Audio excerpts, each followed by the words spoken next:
തിരുവനന്തപുരം ശ്രീപത്മനാഭസ്വാമി ക്ഷേത്രത്തിൽ ഗുരുതരമായിട്ടുള്ള സുരക്ഷാ വീഴ്ച ഉണ്ടായിരിക്കുന്നുവെന്ന സുപ്രധാനമായിട്ടുള്ള റിപ്പോർട്ടുകളാണ് ഇപ്പോൾ പുറത്തു വരുന്നത്. എന്നിട്ടും അവിടെ ഉണ്ടായിരുന്ന പോലീസ് ഉദ്യോഗസ്ഥർ ഇത് അറിഞ്ഞില്ല എന്ന് നമുക്ക് മനസ്സിലാക്കാൻ സാധിക്കുന്നു. നമുക്കറിയാം, കേന്ദ്ര സർക്കാർ പദ്ധതിയായിട്ടുള്ള സ്വദേശി ദർശൻ പദ്ധതി വഴി ശ്രീപത്മനാഭസ്വാമി ക്ഷേത്രത്തിന്റെ വലിയ രീതിയിലുള്ള വികസന പ്രവർത്തനങ്ങളാണ് അവിടെ നടത്തിയിട്ടുള്ളത്. അവിടെ വലിയ രീതിയിലുള്ള സുരക്ഷാ ക്രമീകരണങ്ങളാണ് നടത്തിയിട്ടുള്ളത്. പട്ടാളം അവിടെ കാവൽ നിൽക്കുന്നു. ഇങ്ങനെ ഈ ഒരു സാഹചര്യത്തിൽ തിരുവനന്തപുരം ശ്രീപത്മനാഭസ്വാമി ക്ഷേത്രത്തിന് മുകളിലൂടെ ഒരു ഡ്രോൺ പറന്നിരിക്കുന്നു എന്ന സുപ്രധാനമായിട്ടുള്ള വിവരങ്ങളാണ് ഇപ്പോൾ പുറത്തു വന്നിരിക്കുന്നത്. അതിതീവ്ര സുരക്ഷാ മേഖലയായിട്ടുള്ള പത്മനാഭസ്വാമി ക്ഷേത്രത്തിലെ കിഴക്കേ ഗോപുരത്തിന് സമീപം അജ്ഞാതരാണ് ഡ്രോൺ പറത്തിയത് എന്ന വിവരമാണ് ഇപ്പോൾ പുറത്തു വരുന്നത്. കോടികൾ മുടക്കി അത്യാധുനിക നിരീക്ഷണ ക്യാമറകളും സുരക്ഷാ ഉദ്യോഗസ്ഥരെയും നിയോഗിച്ചിരിക്കുന്ന മേഖലയിലാണ് ഡ്രോൺ പറത്തിയിരിക്കുന്നത് എന്നുള്ളതാണ് ഏറ്റവും അധികം ആശങ്ക ഉണർത്തുന്നത്. ശ്രീ പത്മനാഭസ്വാമി ക്ഷേത്രത്തിന് സമീപം ഡ്രോൺ പറത്തരുതെന്ന കർശന നിയമത്തെ വെല്ലുവിളിച്ചാണ് ഈ പ്രവൃത്തി നടത്തിയിരിക്കുന്നത് എന്നുള്ളതാണ് ഏറ്റവും പ്രധാനപ്പെട്ട കാര്യം.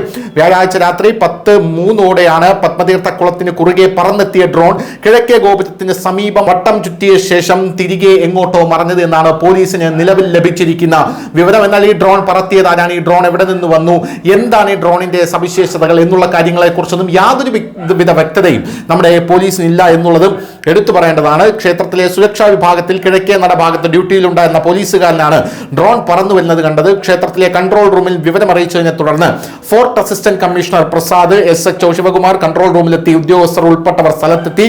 തുടർന്ന് നടത്തിയ പരിശോധനയിൽ CCTVകളിൽ നിന്ന് ലഭിച്ച ദൃശ്യങ്ങൾ പരിശോധിച്ച് ഡ്രോൺ കടന്നു വന്ന വഴികളും പോലീസ് സംഘം കണ്ടെത്തിയെന്ന് പുറത്തു വരുന്നു. എന്നാൽ ഡ്രോണിനെയും അത് പറത്തിയവരെയും ഇതുവരെ കണ്ടെത്താൻ സാധിച്ചിട്ടില്ല എന്നുള്ളതാണ് ബന്ധപ്പെട്ട ഉദ്യോഗസ്ഥർ പറഞ്ഞിരിക്കുന്നത്. പത്മതീർത്ഥക്കുളത്തിന് കുറുകെ കടന്നു വന്ന ഡ്രോൺ കിഴക്കേ ഗോപുരം വരെ എത്തിയ ശേഷമാണ് തിരികെ പോയതെന്നും CCTV ദൃശ്യങ്ങളിൽ നിന്ന് സ്ഥിരീകരിച്ചിട്ടുണ്ട്. എന്നാൽ ആ ഡ്രോൺ കണ്ടെത്താനായില്ല എന്നുള്ള റിപ്പോർട്ടുകളും പുറത്തു വരുന്നുണ്ട്. നമുക്കറിയാം, പത്മനാഭസ്വാമി ക്ഷേത്രം എന്ന് പറയുന്നത് വളരെ സുരക്ഷയുള്ള ഒരു മേഖലയാണ്. ഈ മേഖലയിൽ നടക്കുന്ന ഈ തരത്തിലുള്ള പ്രവർത്തനങ്ങൾ അത് തീവ്രവാദ പ്രവർത്തനങ്ങളുടെ ഒരു ഗണത്തിലെ പെടുത്താൻ സാധിക്കുകയുള്ളൂ. കാരണം കിഴക്കേ ഗോപുരത്തിന്റെ അടുത്ത് വരെ ആ ഡ്രോൺ എത്തിയിരിക്കുന്നു. കിഴക്കേ ഗോപുര അടുത്തുവരെ ആ ഡ്രോൺ എത്തി നിരീക്ഷണം നടത്തിയ ശേഷമാണ് തിരികെ പോയത് എന്ന് പറയുമ്പോൾ ഇത് എന്തിന്റെ സൂചനയാണ് എന്നുള്ളതാണ് ഇപ്പോൾ കേരള പോലീസിന്റെ ഒരു അന്വേഷിച്ച് കണ്ടുപിടിക്കേണ്ട ഒരു ചുമതലയായി മാറിയിരിക്കുന്നത്.